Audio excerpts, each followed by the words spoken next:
Assalamualaikum warahmatullahi wabarakatuh. Para penonton yang saya hormati sekalian, apabila kita meneliti kitab-kitab sirah, tidak kira yang sama ada ditulis oleh Ibn Hisham ataupun oleh Sayyid Ramadan Al-Buti ataupun Al-Ghazali maupun Syekh Safi Rahman Al-Mubarakfuri, kisah yang berkaitan dengan perjanjian Hudaybiyah tidak pernah ditinggalkan oleh penulis-penulis sirah.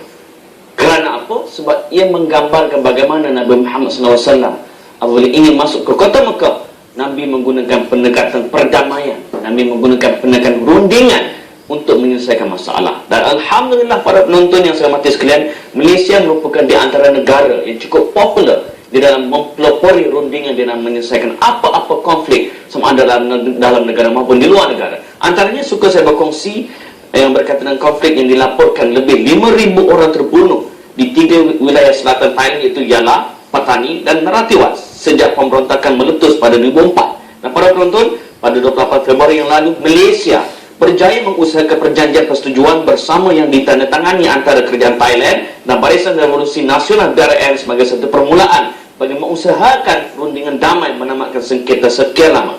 Sejauh manakah usaha ini boleh membawa kesejahteraan kepada kedua-dua pihak, khususnya di selatan Thailand? Pada penonton, itulah yang bakal kita kupaskan di pentas bicara pada hari ini. Dan bersama kita adalah dua orang tetamu yang saya kira cukup hebat. Pertama sekali saya perkenalkan di sebelah kanan saya, iaitu Profesor Dr. Muhammad Hijam Kamal daripada Kuliah Undang-Undang Ahmad Ibrahim, Universiti Islam Antarabangsa Malaysia. Assalamualaikum, Prof. Waalaikumsalam. Saya, Prof. Alhamdulillah. Alhamdulillah. Dan di sebelah beliau bukan Ramli Sarip, sebab dibimbangi anda akan terkeliru. Saya perkenalkan Profesor Kamrul Zaman Askandar dari Research and Education for Peace, Universiti Sains Malaysia. Assalamualaikum, Prof. Waalaikumsalam. Saya, Prof. Sehat, alhamdulillah. Saya nak masuk ke studio tadi, ada kawan kata, Ramli Sarip datang TV juga. Yang tu lah. Saya ingat saya sangka saya tersalah orang. Tak apa. Lain kali betul-betul jemput Ramli Sarip. InsyaAllah. InsyaAllah. Baik. Kita nak mulakan kepada Prof terlebih dahulu. Ya. Prof, bercakap soal yang saya kemukakan di awal bicara tadi, pasal perundingan yang membabitkan selatan Thai. Kredibiliti Malaysia dilihat sebagai sebuah negara yang mempunyai trust, yang mempunyai kepercayaan besar oleh Thailand dalam menjadi pengantara untuk menyelesaikan konflik di selatan Thai. Komen. Malaysia, sebelum tu sebenarnya saya nak mulakan dengan mengatakan bahawa kalau saya suka menyebut kawasan itu sebagai Patani dan bukan sebagai selatan Thailand. Kerana kawasan itu adalah kawasan yang dulunya di bawah pemerintahan Kesultanan Patani, kemudian dijatuhkan dan dirampas oleh Siam dan sebagainya. Jadi sejarah memang memanggil kawasan itu kawasan Patani, dan bukan hanya 3 wilayah, tapi 5 wilayah, dan termasuk wilayah-wilayah yang lain luar daripada kawasan 3 wilayah itu, Satun, Songkran dan sebagainya. Jadi saya akan hanya mengatakan Patani. Dan saya pun akan ikut menggunakan istilah itu. Alhamdulillah, sama-sama kita gunakan istilah Patani. Sebenarnya Malaysia memang kita mempunyai kredibiliti untuk menjadi perantara yang baik, kerana Malaysia mempunyai saya kira pengalaman yang banyak.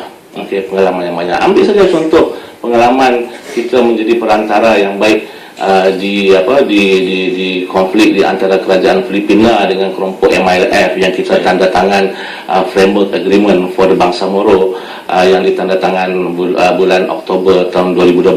Itu sebagai satu contoh di mana kita sebenarnya memberi seluruh tenaga, harapan kita untuk menyelesaikan konflik di sebuah negara jiran, dan yang boleh kemudiannya menghasilkan satu solusi, walaupun sebenarnya belum selesai lagi sebenarnya, tapi dalam menyediakan satu framework ke arah perdamaian di selatan Filipina, di Mindanao.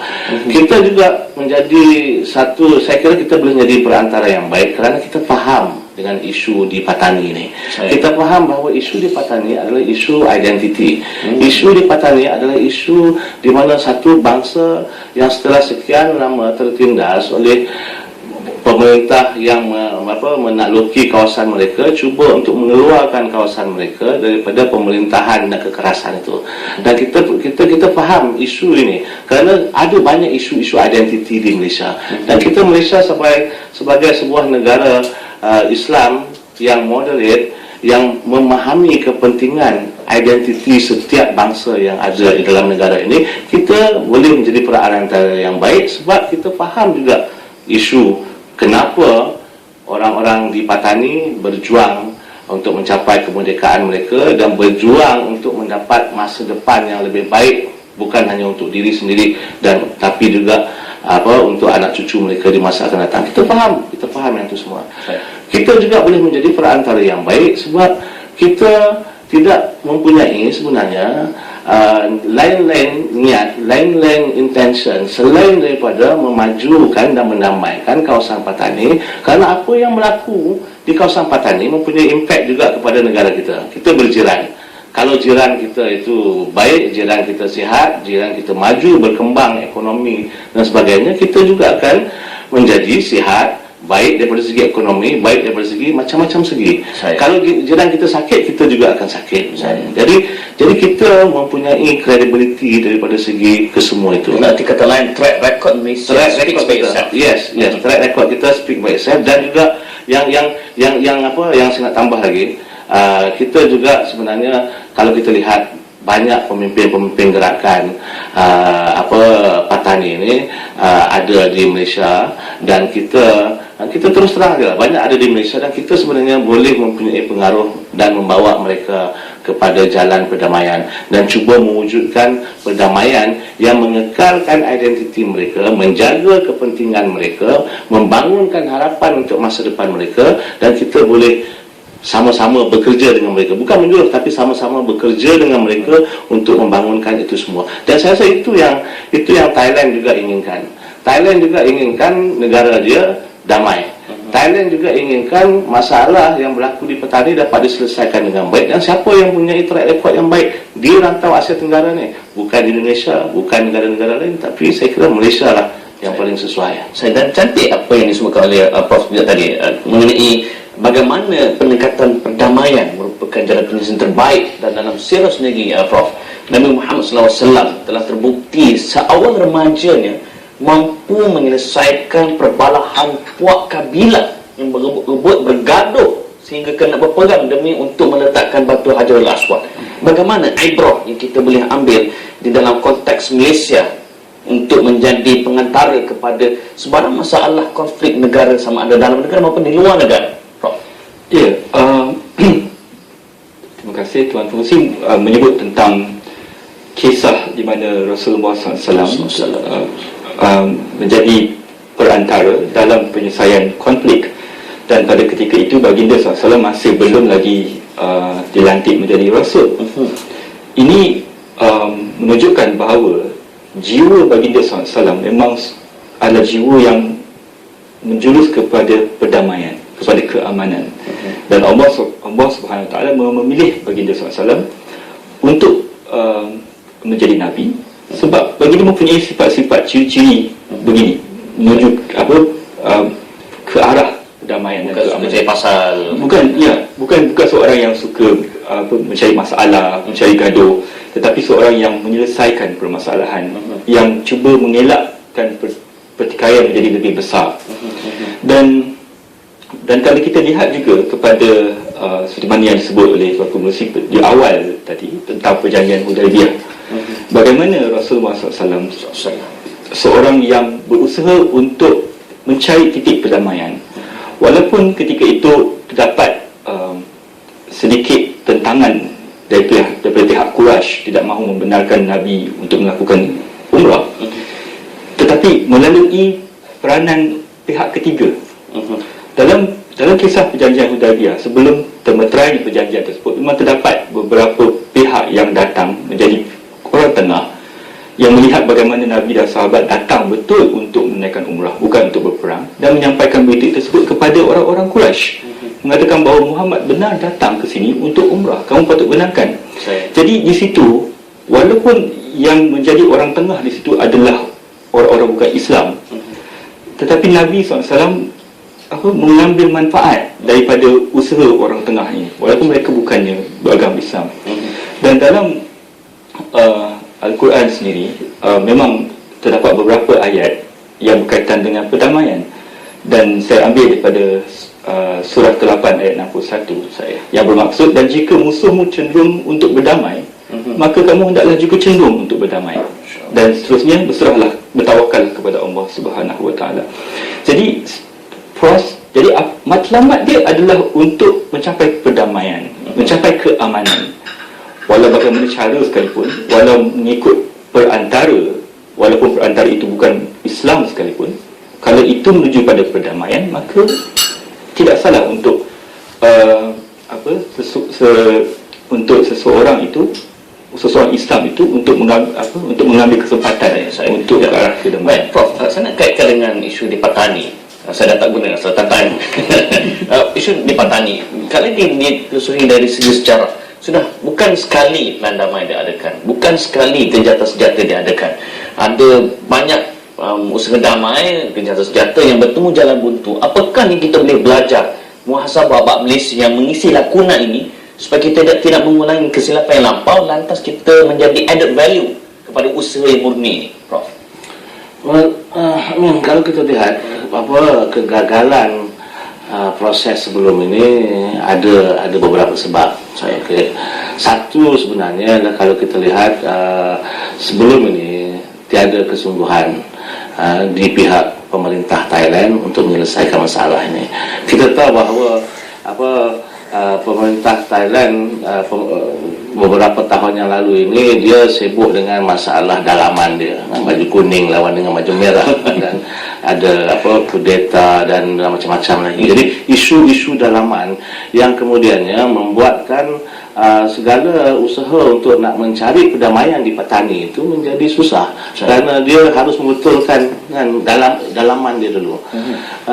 Kemudian juga kalau kita lihat juga daripada segi kesungguhan dia tu tidak ada, kerana dia ada beberapa kali pertemuan yang diadakan dan walaupun secara senyap-senyap ada menghantar wakil ke pertemuan itu, tapi akhirnya dia menarik balik, mengatakan bahawa ini bukanlah sebahagian daripada proses perdamaian, dan saya rasa mungkin dia nak testing the water saja, ataupun dia sendiri belum bersungguh.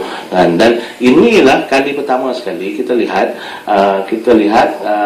bagaimana mereka menjemput satu pihak luar, sebuah negara datang menjadi perantara untuk konflik di Patani ini. Walaupun sebelum ini sebenarnya dia ada bincang dengan kumpulan-kumpulan kecil, pertubuhan antarabangsa yang mempunyai kepakaran dalam bidang ini. Ada sebenarnya proses ini telah berjalan beberapa lama, tapi kita memerlukan sebuah negara, kerana kalau kita lihat pertubuhan antarabangsa se-famous mana sekalipun masih lagi mempunyai limitasi yang tertentu. Jadi Malaysia sebenarnya mempunyai peluang yang cerah untuk mencari perdamaian dalam kes ini. Saya justru dalam usaha perdamaian ini ada yang berpendapat bahawa perjanjian ini hanyalah satu impian yang besar tetapi umpama tin kosong, tidak ada tindakan susulan, tidak ada dialog untuk memperincikan jalan-jalan bagi memastikan satu perjanjian itu dilaksanakan secara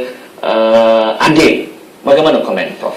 Saya rasa kita hendaklah bersikap realistik dan praktikal, dan pada saya, sekiranya pihak-pihak yang bertelaga, yang telah bermusuhan, apabila mereka bersetuju untuk berdialog itu merupakan satu langkah yang sangat baik, satu langkah awal dan kita harap daripada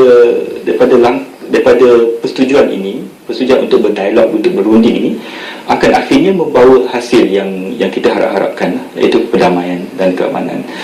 Ia kena bermula dengan langkah pertama, dan walaupun mungkin belum ada pelan yang terperinci, tetapi sekurang-kurangnya permulaan itu telah ada, asas telah ada. Komen Prof bagaimana? Adakah ini sekadar mimpi di siang hari, sebab perjanjian hanya tinggal perjanjian, tidak ada plan of action selepas itu? Komen Prof. Janganlah mimpi di siang hari kan. Lagipun dalam kes ni kita lihat daripada tahun 2004 sampai sekarang dan lebih 5,000 orang yang terbunuh. Kalau kita semua bermimpi, susahlah. Dan saya rasa ini memang seperti kata Prof tadi, ini satu permulaan. Satu permulaan, kemudian step-step, langkah-langkah yang seterusnya harus diambil. Tapi kalau saya nak bincangkan langkah-langkah seterusnya, mungkin sekarang ni tak sesuai lagi. Nanti saya boleh sambung lagi dengan setting masalah pula. Dan ada juga yang berpendapat bahawa dengan Malaysia berperanan sebagai pengantara, seolah menggambarkan bahawa ASEAN ini tidak ada peranan. Jangan jawab lagi. Kita tunggu selepas ini. Kita berehat seketika. Jangan ke mana-mana.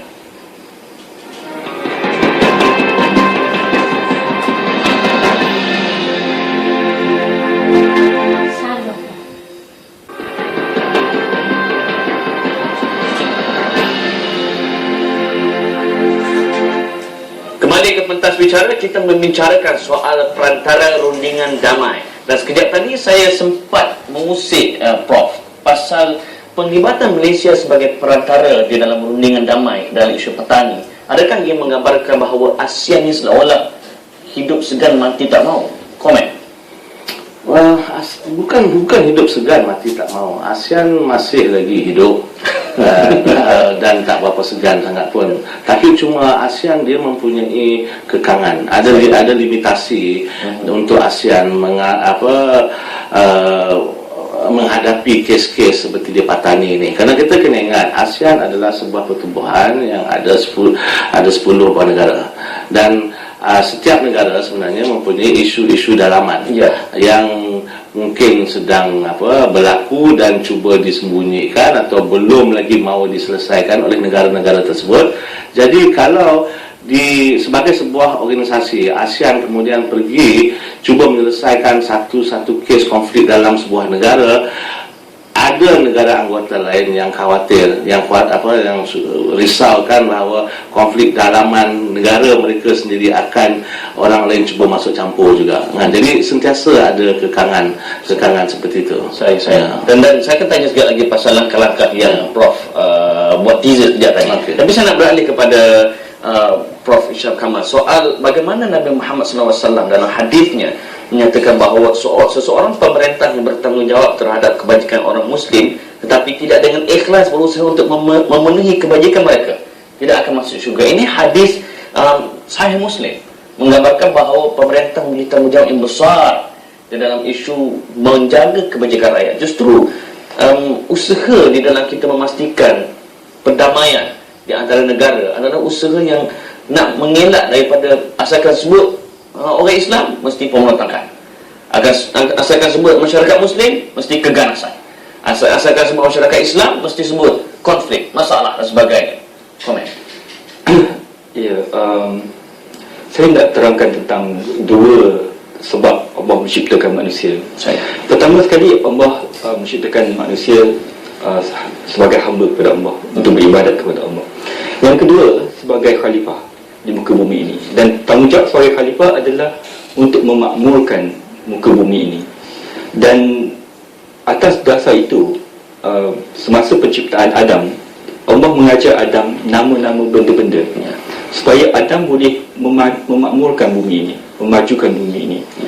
Jadi sebenarnya itulah tujuan penciptaan kita. Bukan tujuan kita menganut agama Islam ni untuk berbunuh-bunuhan, bermusuh-musuhan, tetapi adalah untuk membangunkan bumi ini. Dan pembangunan, kemajuan, semuanya hanya boleh kita laksanakan sekiranya terdapat keamanan, perdamaian. Sekiranya dalam keadaan penuh kacau bilau, penuh dengan permusuhan, peperangan antara satu dengan yang lain, tidak akan ada wujud pembangunan yang betul. Tidak ada wujud pembangunan yang seimbang. Baik, menarik. Dan saya nak kaitkan dengan menurut geostrategis Universiti Teknologi Malaysia, Dr. Azmin Hassan, dia kata usaha pelan damai di selatan Thailand lebih sukar usaha di dalam pelan damai Patani, Prof, lebih sukar berbanding di selatan Filipina. Dan bagaimana dia boleh menyatakan sedemikian? Apa faktor, apa sebab di sebalik kenyataan tersebut? Sebab dia, okey. Kesukaran dia macam saya katakan tadi, dan yang menyebabkan proses-proses damai sebelum ini tidak berhasil sebab dia, secara ringkas, tiada kesungguhan di kalangan pemerintah Thailand untuk menyelesaikan konflik ini kerana isu dalaman mereka sedang berlangsung dan susah untuk mereka menyelesaikan masalah dalam sebuah negara. Kemudian bukan hanya di pihak pemerintah Thailand, tapi di pihak gerakan juga ada masalah kerana gerakan bukan satu gerakan yang bersatu padu. Kalau di selatan Filipina kita ada hanya dua kumpulan besar, Moro National Liberation Front dan Moro Islamic Liberation Front. Dengan Moro National Liberation Front sudah tiada masalah dengan perjanjian tahun 96. Perjanjian 2012 yang baru ini adalah dengan Moro Islamic Liberation Front. Walau bagaimanapun masih lagi kerana di kalangan mereka tu pertubuhan ini disokong oleh rakyat bangsa Moro. Bersatu padu menyokong pertubuhan mereka menentang pemerintah Filipina, pemerintah Manila. Tapi di Patani ini salah satu masalah dia adalah kerana perpecahan di kalangan orang-orang Patani sendiri, dan perpecahan ini juga saya kira diambil kira oleh pemerintah Thailand yang dengan mengatakan bahawa sebelum ini kalau kita nak berunding, dengan siapa kita nak berunding? Kerana kalau kita ajak kumpulan A berunding, kumpulan B, C, D dan E tidak berunding, dan betul juga tidak akan kita mencapai perdamaian. Jadi ini merupakan satu kekangan yang harus kita atasi. Berbalik kita kepada langkah-langkah tadi. Langkah-langkah tadi. Jadi kita tahu Malaysia sekarang telah dilantik sebagai perantara. Malaysia harus menyediakan proses peace mediation. Dan saya harap Malaysia bukan hanya memainkan peranan sebagai tuan rumah yang menyediakan tempat, makan, minum dan sebagainya, tapi juga boleh mempunyai input kepada proses perundingan yang akan berlaku. Kita tahu bahawa sekretariat untuk proses ini adalah sekretariat yang digabungkan National Security Council Thailand dengan Majlis Keselamatan Negara Malaysia. Saya rasa ini perlu, tetapi kita harus juga berhati-hati kerana ada kemungkinan gerakan mungkin tidak boleh mempercayai atau tidak mahu mempercayai sekretariat ini kerana sekretariat itu ada pihak musuh dia dalam sekretariat itu. Jadi kita harus cuba mencari formula bagaimana mengekalkan sekretariat sedemikian rupa, tapi pada masa yang sama untuk gerakan-gerakan ini mempercayai sekretariat ini, kerana bukan hanya Malaysia dalam sekretariat, tapi National Security Council Thailand. Kemudian yang ketiga, kita juga harus mencari jalan untuk bukan menggabungkan kelompok-kelompok gerakan, tapi membawa mereka bersama supaya walaupun mereka tidak bergabung di bawah satu payung, tapi ada kesepahaman di antara mereka bahawa ini adalah sesuatu yang kita mahu cuba supaya perdamaian tercapai di Patani. Dan biarpun siapa yang datang ke depan untuk berunding, ada kesanggupan di kalangan gerakan-gerakan lain untuk faham bahawa ini kita perlu dan membantu dan menyokong proses ini. Kerana kalau tiada perkara seumpama ini, prosesnya akan gagal. Kerana kita lihat baru saja dia tanda tangan yang perjanjian awal tu dah ada bom meletup dekat Narathiwat. Dia punya trend macam tu. Ada saja perjanjian, akan ada insiden baru. Kena standby. Itu memang kita dah tahu. Kerana akan ada kumpulan-kumpulan yang mungkin tidak setuju. Kita kena tanya baik, kumpulan mana yang datang untuk menandatangani perjanjian itu. Dan setahu saya itu kumpulan yang kredibel, tapi masih lagi belum mewakili kesemua kelompok. Dan bagaimana kita boleh membawa mereka bersatu. Seperti saya kata tadi, walaupun tidak bergabung, tapi ada understanding, ada kefahaman, mutual understanding bahawa kita perlu mencari jalan ke arah perdamaian secara perundingan dan melihat ini sebagai satu pilihan. Sebelum ini masalah dia, pilihan dia hanyalah menggunakan kekerasan kerana mereka merasa diri mereka tertekan. Thailand tidak mahu berunding dengan mereka. Thailand hanya menghantarkan tentera lebih ramai, polis lebih ramai, undang-undang darurat dan sebagainya. Tiada pilihan selain berjuang. Sekarang sudah ada pilihan.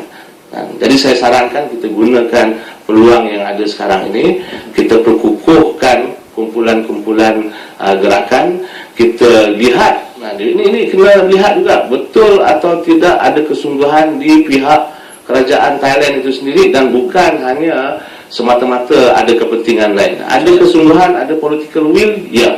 Itu yang berlaku di Filipina.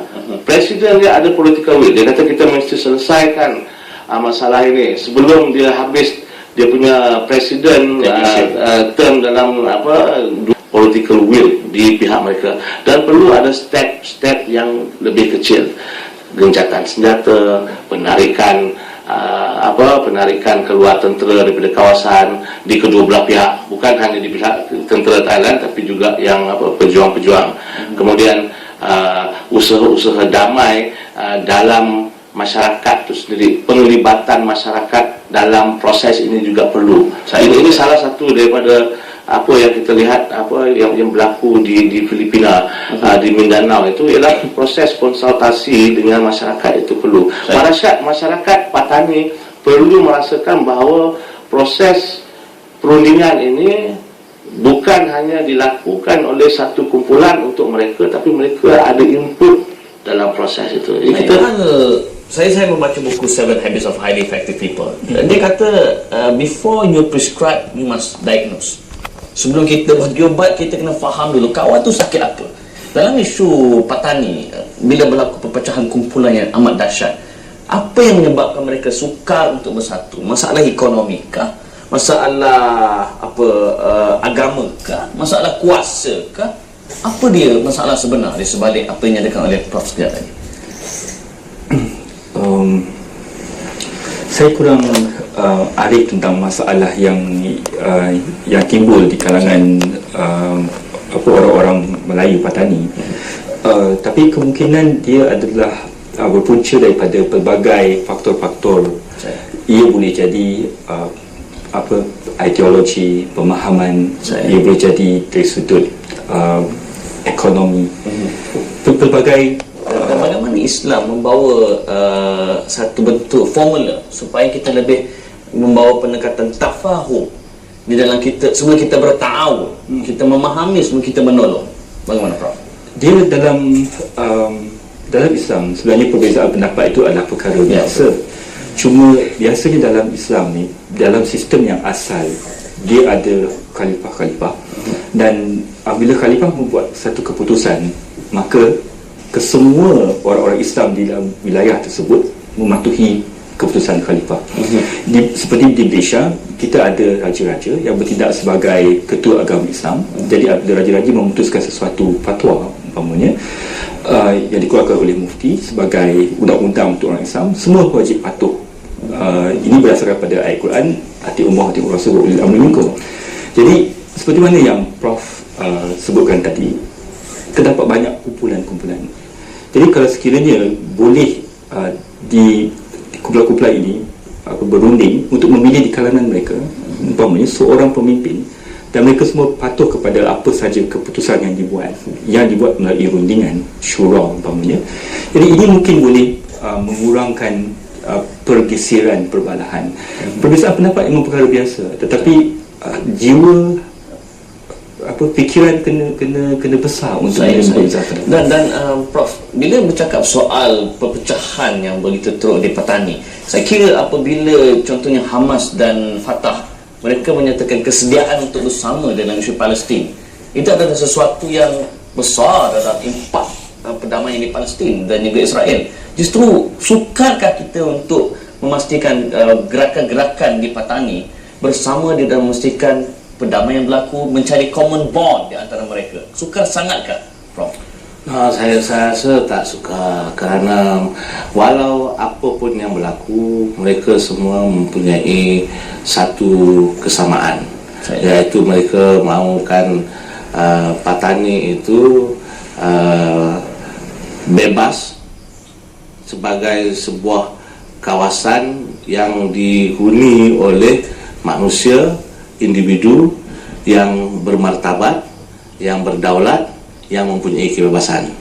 Okey, saya rasa semua kelompok-kelompok itu mempunyai harapan harapan yang sama, dan semua kelompok itu juga mempunyai harapan yang sama, iaitu mereka sama-sama berjuang untuk menjaga kepentingan orang Islam Melayu Patani daripada segi identiti, daripada segi bahasa, kebangsaan mereka itu sendiri, daripada segi menjaga, memastikan anak-anak petani yang ada sekarang ini boleh berbahasa Melayu dan bukan hanya tahu berbahasa Thai umpamanya, memastikan bahawa tiada elemen-elemen gejala sosial dan sebagainya masuk ke kawasan orang-orang Melayu Patani di sana.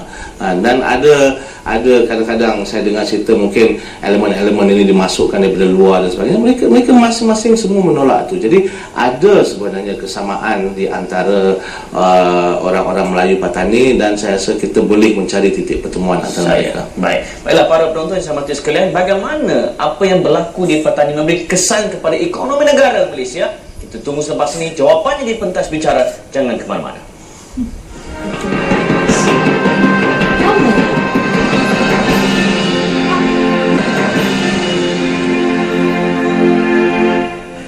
Kembali ke Pentas Bicara, para penonton. Pelaburan dan perdagangan Malaysia Thailand pada tahun 2012 mencatat angka ringgit Malaysia 744 bilion, yang mana saya kira angka ini adalah angka cukup besar, khususnya di dalam Malaysia membantu Thailand di dalam menggalakkan pelaburan. Apatah lagi dengan pembinaan jabatan penghubung baru yang bakal dibina di Sungai Golok, sekaligus memudahkan perhubungan dan pengaliran limpahan dari manfaat wilayah ekonomi Pantai Timur, ASEP. Dan bercakap soal ini, Prof, sikit tentang ekonomi, dan saya nak tanya lebih lanjut soal punca perbalahan dan bagaimana kita nak mencari penyelesaian ke arah perdamaian di Patani. Prof, silakan. Saya jawab soalan tentang punca dulu ya. Punca konflik Patani ni. Konflik Patani ni bukan satu konflik yang baru.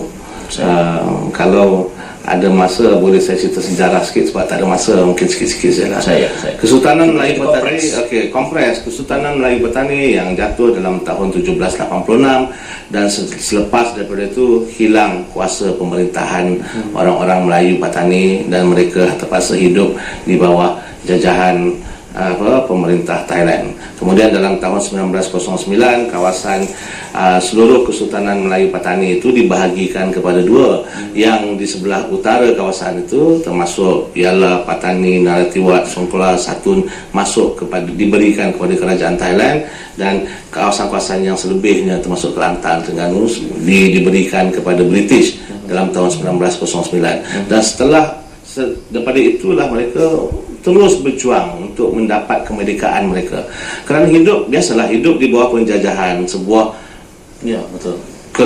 negara asing. Bagi mereka ada beberapa perkara yang harus diperjuangkan. Jadi mereka memperjuangkan kemerdekaan, mereka memperjuangkan self determination ataupun percubaan untuk menentukan masa hadapan mereka sendiri. Dan saya kira yang paling mudah sekali adalah kita kembali pada permintaan yang dibuat oleh Haji Sulong dalam tahun 50-an, di mana dia ada 7 point dia, termasuk untuk mengekalkan identiti orang-orang Melayu Islam Patani tidak terhakis. Daripada segi bahasa, inginkan bahasa Melayu digunakan sebagai bahasa yang digunakan dalam administrasi, dalam bahasa persekolahan dan sebagainya, untuk supaya pemimpin local government, kerajaan tempatan dan sebagainya adalah daripada kawasan Patani, dan kalau boleh orang-orang Melayu Patani sendiri. Kemudian daripada segi kekayaan di kawasan itu, mereka yang boleh bangunkan kekayaan kawasan itu, menjadikan Islam sebagai agama rasmi di kawasan itu, menjadikan undang-undang Islam, undang-undang syariah sebagai undang-undang yang digunakan, bukan permintaan yang mustahil ataupun yang susah sekalipun. Itu sahaja kalau mereka dapat, saya rasa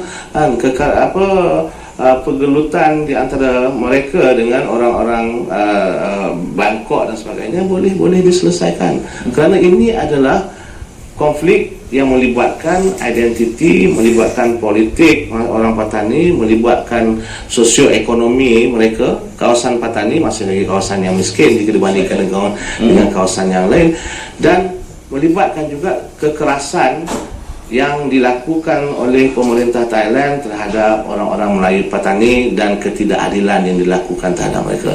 Kita boleh selesaikan semua masalah ini, masalah di Patani dapat diselesaikan.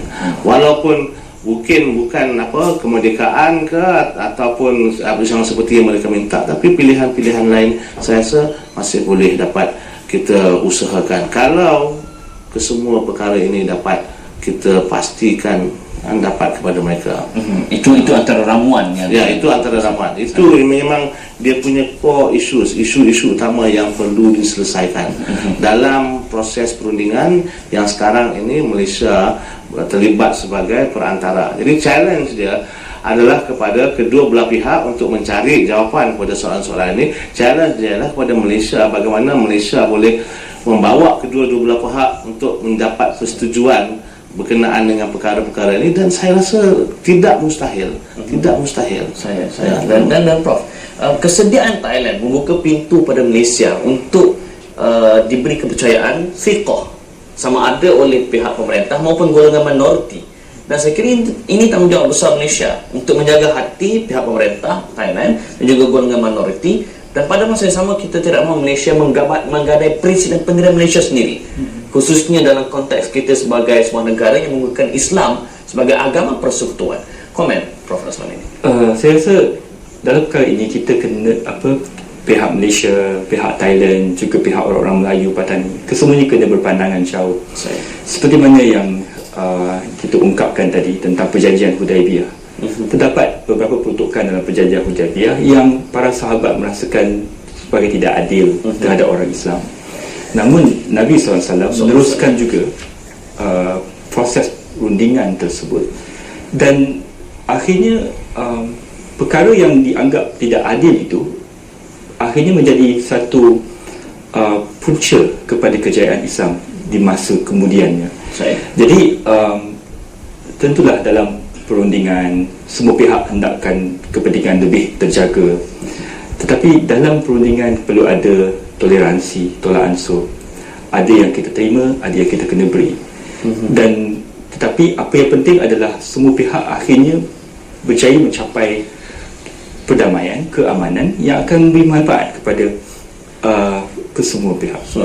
Dan Profesor Kamal Zaman, dalam lawatan kerja Yingluck juga dia ada sebut ada berlaku perjanjian lintas batas yang ditandatangani bagi menggantikan traffic across the boundary between the Malay states and Thailand yang dilakukan way back pada 24 Jun 1940. Jadi adakah ini merupakan di antara usaha-usaha di dalam memberi impak yang besar kepada proses perdamaian di Patani? Saya lihat ini sebagai satu usaha untuk memastikan bahawa pergerakan manusia di sempadan itu berlaku dengan lebih teratur. Dan kita tahu bahawa sempadan itu adalah sempadan di mana orang keluar masuk dengan mudah dan sebagainya. Jadi mungkin dirasakan bahawa untuk daripada segi keselamatan terutamanya itu perlu diperkemaskan. Itu saja. Dan Prof bukan saya lagi. Ya. Pasal soalan ekonomi tadi. Ekonomi. Ini biasa kan. Macam yang saya sebut di awal tadi bahawa Malaysia sebenarnya kita mempunyai keinginan kawasan Patani itu menjadi kawasan yang aman, yang damai, yang maju daripada segi ekonomi, kerana jiran yang maju akan menjadikan kita juga sebuah negara yang maju. Jiran yang aman, yang stabil menjadikan kita juga sebuah negara yang aman dan stabil. Apa yang kita boleh bantu untuk melakukan usaha-usaha untuk mengamankan, memajukan jiran kita, itu kita boleh saya lihat sebagai satu tanggungjawab kita juga. Kerana impact dia bukan hanya kepada jiran kita, tetapi juga kepada masyarakat di sebalik sini sempadan itu. Kita lihat saja. Ini konsep yang sama. Dulu kita kalau di utara Malaysia ni kita ada IMTGT dulunya kan, Indonesia, Malaysia, Thailand Growth Triangle. Kemudian kita ada BIM Niaga, Brunei, Indonesia, Malaysia, Filipina East Asian Growth Area. Kemudian kita ada Sijori, Singapura, Johor, Riau di bawah Semenanjung. Ini semua menggunakan konsep yang sama, bahawa apa yang berlaku di jiran kita yang boleh memajukan beliau, kita juga akan maju. Kita juga akan menerima impak yang positif bila dia maju. Sebab itu Singapura terlibat dengan Iskandar membangunkan kawasan selatan Johor. Sebab ini akan memberi impak juga kepada ekonomi di Singapura. Begitu juga bila kita buat di BIM Iaga, dan itu juga kita buat under konsep IMTGT, Indonesia, Malaysia, Thailand Growth Triangle. Itu semua dengan konsep yang sama. Konsep yang sama. Okey, dan bila kita bincang, saya teringat akan satu sirah di mana dalam perang Tabuk Rasulullah SAW mengadakan satu mesyuarat, malah mendapatkan pendapat di kalangan para sahabat, dan akhirnya menerima pandangan dari Salman Al-Farisi untuk menggali parit sebagai salah satu strategi dalam perang Khandaq. Jadi semangat syura itu adalah satu semangat yang kita tak boleh kesampingkan. Dan apa juga masalah, termasuklah konflik sebesar mana sekalipun, justru komen Prof dalam kita menyemarakkan budaya syura, budaya mesyuarat, budaya berbincang, berbanding kita berbalah, berbanding kita berkonfrontasi. Kalau apa juga hal? Komen. Ya, sebenarnya ada dua ayat Quran berkaitan dengan syura. Dalam surah Asy-Syura ayat 38, Allah memuji orang-orang yang melakukan syura. Jadi ia adalah merupakan satu sifat orang-orang yang terpuji. Dan dalam surah Ali Imran ayat 159, Allah memerintahkan Nabi Muhammad untuk melakukan syura dengan para sahabat. Jadi syura ni adalah satu sistem dalam Islam, dan Malaysia sebagai sebuah negara yang menerima Islam sebagai agama haruslah mengamalkan juga prinsip syura ni. Dan saya rasa sekarang ni prinsip syura pun telah banyak diamalkan di negara-negara bertamadun yang lain. Prinsip bermesyuarat, berbincang, mendengar pandangan yang lain, sebab tidak ada sesuatu pihak yang boleh mengetahui semua perkara. Dan perundingan adalah jatuh juga dalam kategori syura ni. Saya dan pandangan Prof ni dalam konteks realiti, hubungan antara negara, hubungan antara bangsa, prinsip syura ini dapat kita aplikasikan. Apakah kriteria-kriteria yang perlu diadakan khususnya, sebab saya kena percaya setiap pemimpin negara, setiap pemimpin kemenangan ada egonya, ada kepentingannya. Justru dalam menjaya perundingan, syura itu nak dijayakan bagaimana? Sebenarnya dekat dalam ASEAN tadi, ini adalah konsep yang digunakan sebenarnya. Kita ASEAN itu semenjak tertubuhnya ASEAN adalah berpaksikan untuk proses perbincangan, dia berpaksi kepada musyawarah dan muafakat. Dan semua bermusyawarah sebagai satu kumpulan, kemudian kita cuba mencari jalan penyelesaian, dan kemudian kita harus mendapatkan muafakat, konsensus, dan itu menjadi satu hinggakan satu cara yang dikenali oleh masyarakat dunia bahawa ASEAN ini bergerak mengikut decision making proses membuat keputusan yang berpaksikan kepada konsep musyawarah dan muafakat, yang juga datang sebenarnya daripada tradisi-tradisi di Malaysia dan juga di Indonesia sebagai dua negara yang antara lah yang utama yang membina ASEAN pada satu ketika dulu, dan ini diterima dan